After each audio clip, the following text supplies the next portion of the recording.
이번 시간에는 베버리지 보고서부터 진행을 하겠습니다. 자, 베버리지 보고서 1942년 처칠의 공공정책관이 하나의 문서로 만들어진 것을 베버리지 보고서라고 설명을 하는데, 베버리지 보고서는 결국에 영국이 본격적으로 복지국가로, 적지국가로, 맞으면 복지국가, 적극국가로 전환된 그런 전환점이라고 할 수 있는 것이 바로 베버리지 보고서가 되겠습니다. 베버리지 보고서에서는 우리가 다양한 의미를 적용할 수가 있겠는데, 베버리지 또는 비버리지 보고서.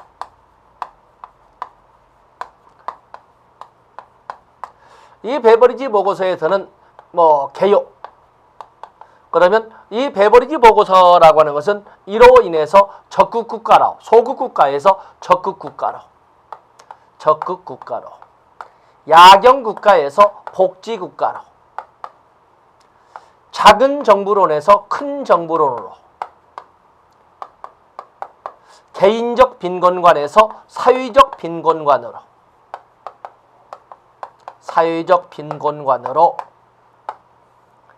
의로의 정책 전환이 이루어졌다라고 의미를 부여할 수 있는 것이 바로 베버리지 보고서가 되겠습니다. 또한 베버리지 보고서는 아담 스미스의 고전 경제에 입각한 수요 공급 이론, 소위 아담 스미스의 국부론에 입각한 이런 그 고전 경제에서 벗어나서 이제는 케인즈의 유효 수요론을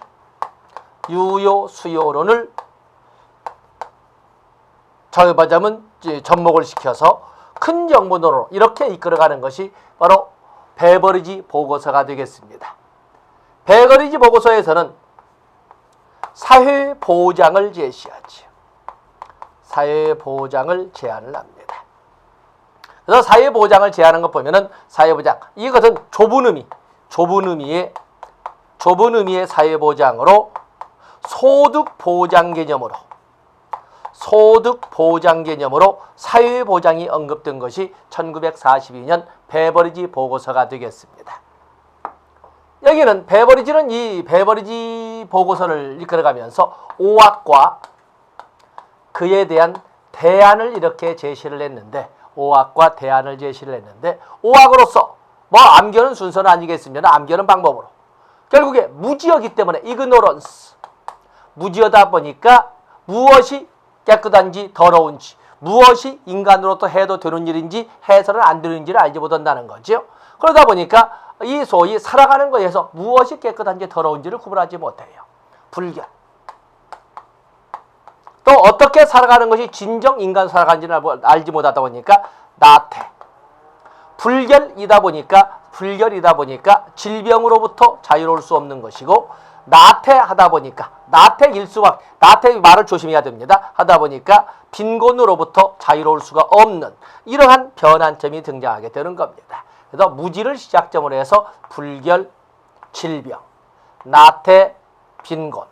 나태라고 해서 우리가 보면은 이건 개인적 빈곤과는 스스로가 게을러서 이렇게 설명을 하지만, 여기에서는 스스로가 게을른 것이 아니죠.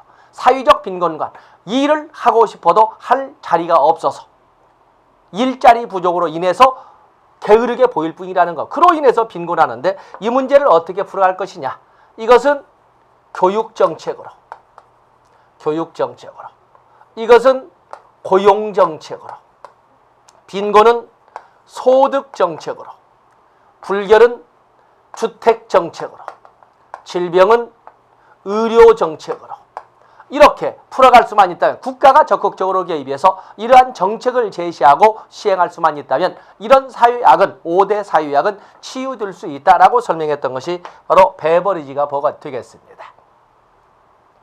다음에 사회보장, 좁은 의미의 사회보장으로서 소득보장 개념을 가지고 있는데, 여기에는 두 개, 양대 프로그램으로 사회보험과 그리고 공공부조, 양대 프로그램으로서 기본 틀, 바로 이것죠. 협의죠. 협의의 사회보장으로 이렇게 만들어 놓고, 이것을 성공적으로 이끌어가기 위한 3대 전제 조건으로 그냥 같이 아동수당 또는 가족수당이라고 그러죠. 아동수당, 가족수당. 또 완전 고용, 또 포괄적 의료 서비스, 포괄적 의료 서비스. 이 세 가지를 이것을 이끌어가기 위한 하나의 전제 조건으로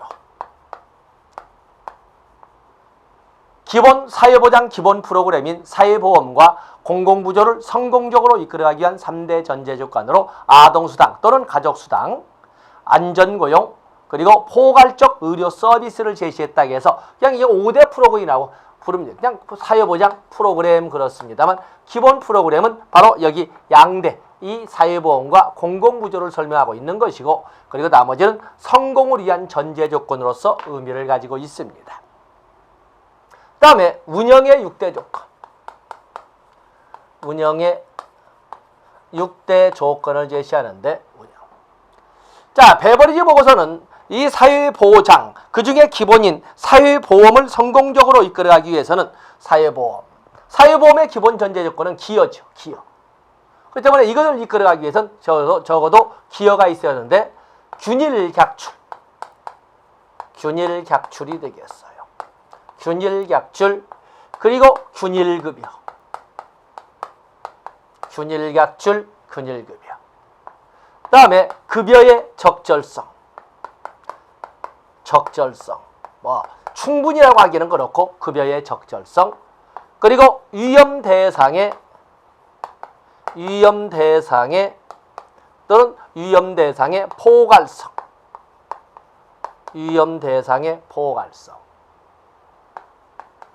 또 그런가 하면 대상의 분류, 적용 대상의 분류. 그래서 6계층으로 이렇게 나누어서 분류를 합니다. 그리고 관리 운영의 통일, 통합.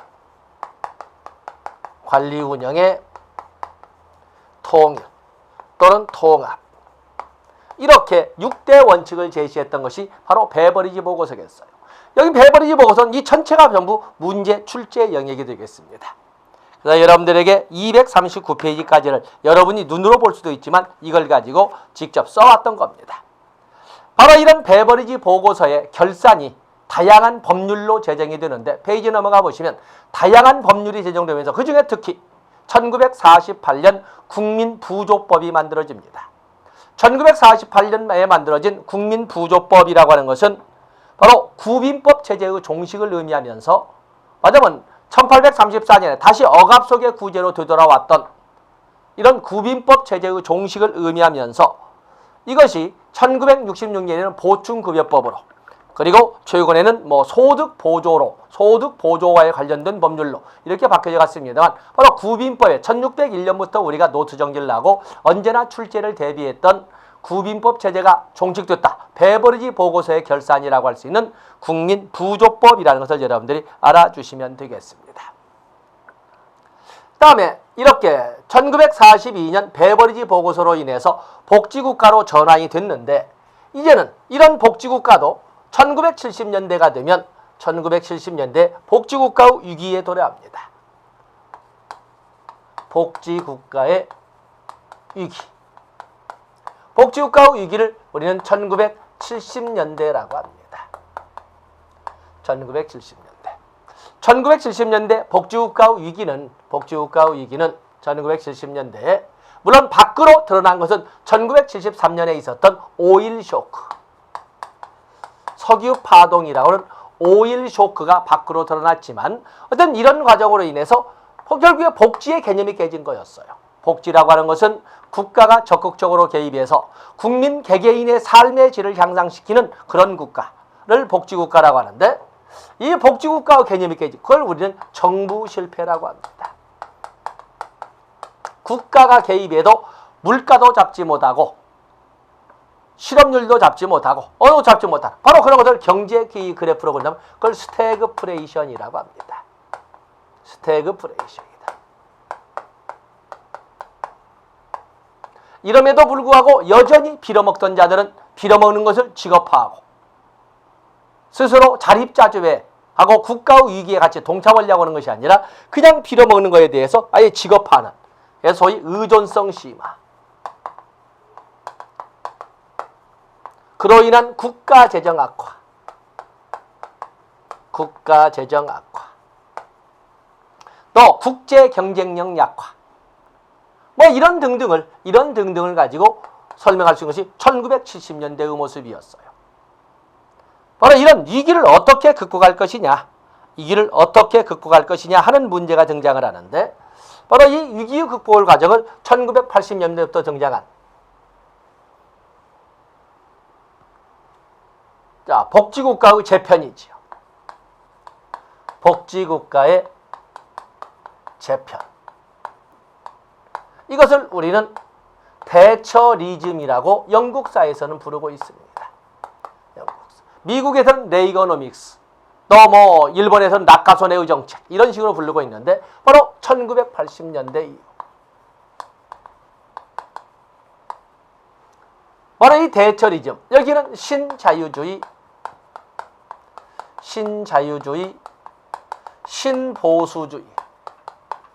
보수주의를 가지고 등장을 합니다. 이런 그 대처리즘은 어떻게 등장하냐면 결국에 국가 개입의 축소지요. 국가 개입의 축소.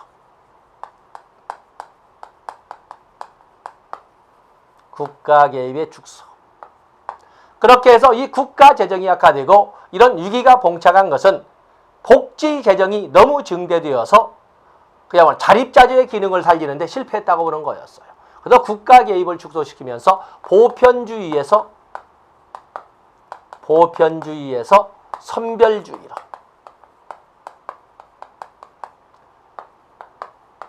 장기보호에서 단기보호로, 또 웰페어에서 워크페어로, 자, 이런 전환점을 이끌어가려고 했던 것이 바로 대처리즘이었어요. 바로 이걸 이끌어가는 그 사각지대를 메꾸는 것이 바로 민영화 또는 복지 민영화 또는 규제 완화 등으로 표현되는 것이 되겠습니다. 그렇게 해서 여기에는 소위 슌페테리안, 거기 보면 슌페테리안 워크페어가,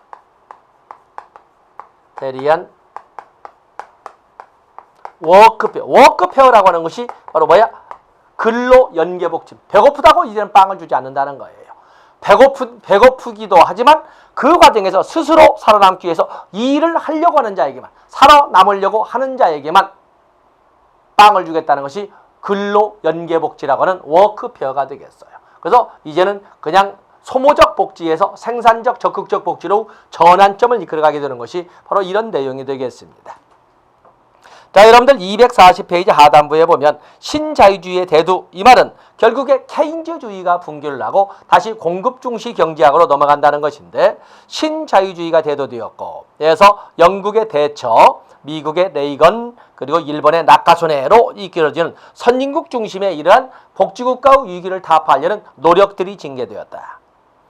그래서 다시 신자유주의, 고전적 자유주의의 기치, 자유, 경쟁, 불평등, 시장, 무한경쟁, 뭐 이런 단어, 그리고 궁극적으로 형평보다는 성장이나 효율에 초점을 두는 이런 국가 시스템을 다 되돌아가자는 것이 신자유주의였어요. 그리고 신보수주의, 옛날처럼 신자유주의라고 해서 고전적 자유로 다 돌아가지는 않고, 고전적 자유주의는 작지만 약한 정부, 작고도 약한 정부였지만, 그러나 신자유주의는 작지만 강한 정부를 추방하는 것, 완전히 이끌어가는 거죠. 강한 정부를 이끌어가는 거였어요. 옛 것처럼 국가가 중심이 되어서 이끌어가는 작지만 강한 정부를 이끌어가는 건데, 거기 슌페테리안 워크페어 국가 여러분들이 보시면서 근로 연계 복지국가 체계, 또 포스트 포디즘, 국가 개입의 축소, 기업에 의한 기업가 정신을, 바로 슌페터가 주장한 것이 기업가 정신이었어요. 기업가의 혁신 정신이, 창조적 정신이 어떤 위기를 극복하는데 최상의 정책이다, 최상책이다라고 하는 것이 슌페터의 기업가 정신이었습니다. 창조적 파괴 이론, 바로 이 창조적 파괴 이론 잘 쓰지 않았으면 기업가 정신에 의한 경제 성장, 그리고 노동의 유연성 강조, 이런 것이 바로 복지국가 위기를 타파하고자 나온 대안 중에 하나인 슌페테리안 워크페어 국가가 되겠습니다. 대표적으로 대처리즘 나와 있지요. 대처리즘. 그래서 241페이지 배경지식 보시면서 대처가 이끌어갔던 그 정책을 보시면 대처의 신보수주의 정책 나와 있죠. 복지에 대한 자조와 개인 책임 원칙, 선별주의, 열등처우, 민영화, 바로 이런 대처의 사회보장개혁을 문서화했던 것을 파울러 보고서라고 합니다. 바로 여기 나오는 대처의 이런 것들을 방영한 것이 파울러 보고서라고 한다. 파울러 보고서라고 한다. 자, 이런 것도 여러분들이 대처의 정책관이 반영된 것이 파울러 보고서. 그래서 박스 안에 집어넣지요. 파울러 개혁을 토대로 대처 정부는 복지 제공에 대한 국가의 책임을 축소하고 민영화를 추진함으로써 복지 축소 정책을 실시하였다. 바로 그냥 그걸 봐주시면 되겠습니다. 다음에 지면상 쓰지 못하면 토니 블레어의 제3의 길 무조건 출제가 됩니다. 그래서 이 토니 블레어의 제3의 길에 대해서 여러분들이 무조건 출제된다 모르고 이렇게 보수주의 정권의 대처가 강경 정책을 이끌어서 어느 정도 8위까지 떨어졌던 영국 경제를 다시 4위로 원위치시켜 놓으니까 이걸 노동당에서 나오는 이 노동당 당수 토니 블레어가 정당이 달라고 해도 정책을 바꾸지 않아요. 대처리즘의 정책을 받아들이되 그동안 소홀히 했던 것을 보완하는 방식으로 정책을 이끌어갑니다. 이게 바로 제3의 길이에요. 제1의 길이라고 하는 것은 형평 추구의 복지의 길, 제2의 길이라고 하는 것은 성장 효율 중심의 신자유주의의 길, 제3의 길은 그 신자유의 길을 가면서 그동안 소홀히 했던 인간 또는 형평 또는 이런 거에 대해서 좀 더 보완을 해나가자는 이 소위 중도의 길로서 제3의 길을 기든스가 제시하고 토니 블레어가 정책으로 받아들이게 되는 겁니다. 바로 그에 대한 특징, 거기에 보면은 1번에 2번 시장의 효율성 뿐만 아니라 사회연대의 조화도 강조하는, 그렇죠? 사실은 보수당 대처리즘이 강조했던 시장의 이 경쟁력을 그대로 인정하는 겁니다. 그걸 그대로 받아들이되 그동안 소홀히 했던 사회연대와의 조화도 꾸며보자. 또 2번에 1번 효율성 추구의 신자유주의 그대로 이끌어가되 그동안 소홀했던 형평성 추구의 사회민주주의의 장점도 이끌어보자. 다음에 시장 3번에 보면 시장경제 그대로 이끌어가되 그동안 소홀히 했던 인간미를 가미한 인간미가 있는 인간의 얼굴한 시장경제를 꾸며가보자.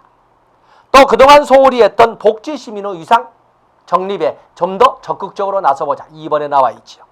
그리고 그동안에 있었던 소모적 복지, 배고프다고 한 빵을 던져주는 이런 소모적 복지가 아니라 생산적 복지, 적극적 복지로 나아가보자. 또 그런가 하면 이제는 빵에 이 초점을 두고 나가는 것이 아니라 인적 자원에 투자하는 경제적 혜택을 제공하는 방식이 아니라 이제는 인적 자원에 투자하는 그런 정책으로 나아가보자. 또 정부만이 복지 공급의 주체의 역할을 해서는 안 되고 우리 모두가 복지 공급의 주체로서 역할을 해야 된다는 복지다원주의, 그리고 사회투자국가, 또 그런가 하면 인식의 전환을 이끌어가보자.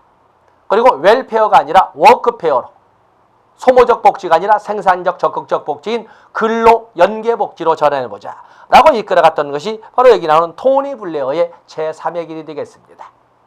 그래서 종래와는 달리 대처리즘을 반사했지만 오히려 대처리즘보다 더 토니 블레어의 제3의 길이 출제 비중이 높아졌다는 거, 그래서 반선은 하지 않았지만 거기다 여러분들이 중요 표시하시고 출제 대비하시면 되겠습니다. 자, 이런 정도에서 앞선 시간에 이어서 영국의 복지사를 마감진 걸로 하고 이번에는 우리가 미국의 복지사를 보도록 하겠습니다. 미국의 복지사를 보면 미국의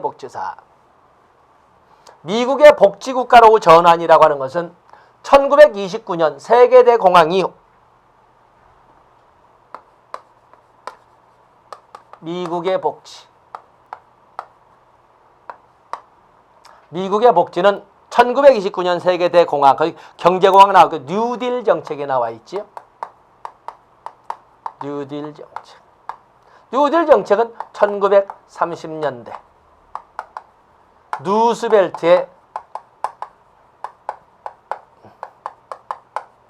루스벨트의 개혁을 1930년대 루스벨트 대통령의 개혁을 그냥 싸잡아서 이렇게 뉴딜 정책이라고 합니다.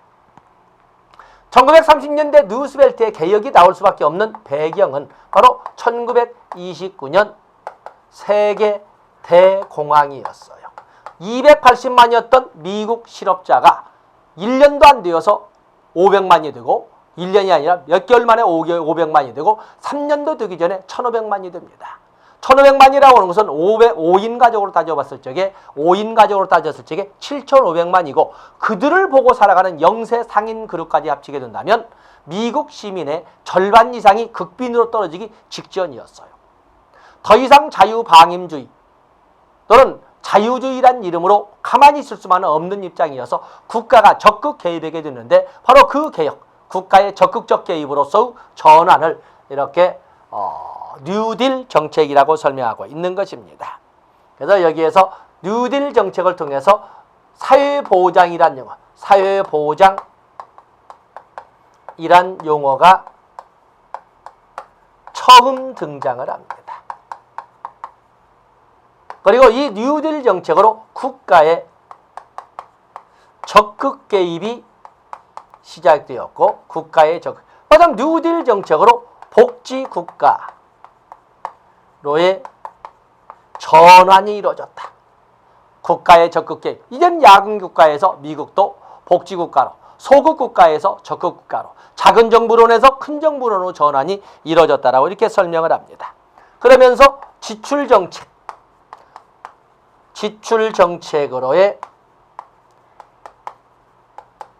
정책 전환이 이루어지면서 적자 재정정책이 이렇게 시작이 됩니다. 퍼주기 정책. 그냥 돈을 나눠주게 되면 도덕적 해이가 만연하니까 뭔가 하려고 할 때에 지원을 해주겠다는 걸 보여주는 것이 바로 이 지출정책이었어요. 그래서 뉴딜 정책에 거기 보면은 여러분 별표하실 것은 6번 페이지 넘어가면 6번 나와 있지요. 경제공황 시기에 미국 사회복지제도의 발달적 특징은 자유방임주의 경제사상이 퇴색하였다. 이 말은 뭐야? 적극국가로 전환이 이루어졌다는 것이고 빈곤의 책임이 개인에게 있다는 사상이 전환되었다. 따져보자면 개인적 빈곤관이 전환되었다. 사회적 빈곤관으로의 전환이 이루어졌다라고 이렇게 설명을 합니다. 그러면서 여러분들이 거기다가 3대 구성 요소 3R을 적어주시면 되겠어요. 3R은 인보관 운동에서 나왔지요. 같이 살면서 같이 찾아보고 같이 개혁하는 레지던스, 리서치, 리폼. 이건 인보관 운동의 3대 구성 요소로 3R이고 여기에서는 먼저 릴리프, 구제, 리커버리, 부흥, 그리고 리폼, 개혁 이렇게 나오는 3R 여러분이 적어 놓으셔야 됩니다. 거기에서 인보관 운동과 공통점은 리폼이란 단어가 있습니다. 그러면서 사회보장이란 용어가 처음 등장하면서 사회보장법이 1935년에 제정이 되지요. 처음으로 사회보장이란 용어가 성문화된 것이 사회보장법이 되겠는데 여기에는 사회보험은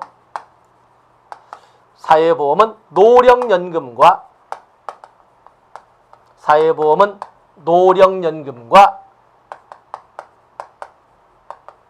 실업보험으로 되어 있습니다. 그리고 공공부조, 그리고 사회복지 서비스. 자, 이렇게 세 가지로 되어 있습니다.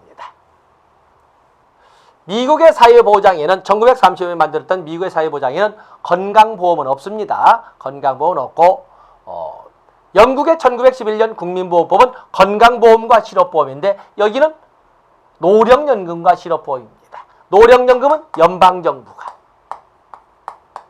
연방정부가 주관을 하는 것이고 그에 비해서 실업보험 또 공공부조 사회복지 서비스는 주정부가 주관을 하되 연방정부의 재정 지원으로 이루어지는 방식이라는 것도 알아주시면 되겠습니다. 자, 이렇게 해서 복지국가로 전환이 이루어진 미국도 1970년대 복지국가의 위기와 이에 대한 재편이 있는 거죠. 그래서 복지국가의 위기는 국가의 위기는 똑같이 우리가 영국에서 복지사에 본 것처럼 복지국가의 위기는 1970년대 5.1 쇼크라든지 스태그플레이션이라든지 정부 실패라든지 의존성의 심화라든지 국가재정 악화라든지 이런 걸로 설명할 수가 있는데 여기에 대한 재편으로 국가의 재편으로서는 바로 1980년대 레이거노믹스를 말합니다. 레이거노믹스. 1980년대 레이거노믹스라고 하는 그 특징, 레이거노믹스의 특징. 당연히 연방정부의 역할 축소죠. 연방정부의 역할을 축소해서 주정부나 민간 부문의 역할을 확대해가는 이런 특징을 가지고 있는 것이 바로 복지국가의 재편의 레이거노믹스가 되겠어요. 레이거노믹스. 이제는 케인즈의 유효 수요론을 폐기하고 뭘로 쓴다? 프리드만 등을 중심으로 한 프리드만의 공급 중시 경제학으로 이렇게 전환을 합니다. 그리고 소모적 복지에서 벗어나서 웰페어에서 벗어나서 근로연계복지인 워크페어로 전환을 이렇게 이끌어갑니다. 그런가 하면 1930년대부터 시작했었던 요보아동가족 지원이라는 AFDC를 축소하고 이제는 점차 이것을 한시적인 단기보호 개념으로 단기보호 선별주의 방식으로 이렇게 전환을 해나갑니다. 그러면서 친기업인 정책, 아까 나왔던 슌페테리안 워크페어 국가와 같은 신기업인 정책 해서 소득세, 법인세를 감소하는 이런 방식의 정책을 이끌어갔던 것이 레이거노믹스의 핵심 내용이 되겠어요. 참 여기는 이렇게 쭉 설명을 했지만 지면상 더 이상 쓰지 못하고 여러분들은 보면은 빈곤과의 전쟁은 자체하고 거기 신연방주의와 복지개혁, 일본의 석유 파동이라는 것은 1970년대 복지국가 위기를 말하는 것이고 그리고 신연방주의 밑에 둘째 줄 나와 있지요. 연방정부의 복지 기능을 축소화시키면서 기업인의 이익을 증대시키는 정책을 신연방주의라고 한다. 해서 거기 보시면 레이거노믹스에 대한 내용이 246페이지에 쭉 나와 있습니다. 다 집어넣지는 못했지만은 여러분들이 거기에다가 같이 정리를 해놓으시면 되겠습니다. 다음에 1990년대의 미국의 사회복지는 여러분들이 보시고 이제는 우리가 독일의 사회복지사를 봐야 됩니다. 독일의 사회복지사에서 우리가 반드시 짚고 넘어갈 것이 바로 비스마르크의 사회보험입니다. 비스마르크의 사회보험. 그래서 독일 비스마르크의 사회보험 1880년대입니다. 최초의 현대적 의미의 사회보장이라고 하고 용어의 사용과는 관련 없이 물론 용어가 처음 사용된 것은 1930년대 미국에서 용어가 처음 등장했지만 실질적인 의미로서 본다면 바로 비스마르크의 사회보험을 현대적 의미의 최초의 사회보장이라고 합니다. 그러면서 최초의 사회보험을 채찍은 물론 1878년에는 사회주의자 단합법입니다. 채찍과 당근 정책의 일환으로 실시를 합니다. 물론 당연히 이 사회보험은 당근 정책이죠. 그래서 최초의 보험으로 1883년 질병보험, 지금 같으면 건강보험이지요. 질병보험. 1884년 노동자 보상보험, 그리고 1889년 폐질보험, 지금 같으면 노령연금 같은 폐질보험, 이렇게 세 가지를 제시를 했습니다. 거기 보시면 비스마르크의 사회보험의 배경에서 249페이지에 배경과 도입이 나와 있고 그 의미로서 250페이지에 들어 있습니다. 그 중에 특히 1883년에 질병보험은 세계 최초의 사회보험이고 여기는 우리나라가 1977년 시작할 때도 같이 조합주의 방식으로 운영됐다는 것도 같이 첨가해 주시고, 다음에 1884년에 있던 노동자 보상보험, 지금 보면 산재보험인데 산재보험은 이것은 자본가 단독 부담으로, 자본가가 단독 부담하는 방식으로 운영됐다는 것도 같이 봐주시고, 다음에 폐질보험은 이것은 노동자 대상으로 운영된 보험이었다는 것. 전 국민을 대상으로 한 건 아니고 노동자, 왜냐하면 노동자라는 것이 결국에 보험이라는 것은 기업, 보험금을 낼 수 있는 근로자, 임금 근로자를 대상으로 하기 때문에 이 1889년 폐질보험은 노동자를 대상으로 한 것이지 전 국민을 대상으로는 아니었다. 이런 것도 같이 첨가를 해 놓으시면 도움이 될 겁니다. 자, 이렇게 해서 우리가 저번 시간에 다 마치지 못했던 영국의 복지사 마감 지었고, 그리고 미국, 그리고 독일의 것도 중요한 것을 체크를 해봤습니다. 이렇게 해서 사회복지 정책론의 기초 여기까지 마감 짓고 본론으로, 다음 시간에 본론으로 진행을 하도록 하겠습니다. 고맙습니다.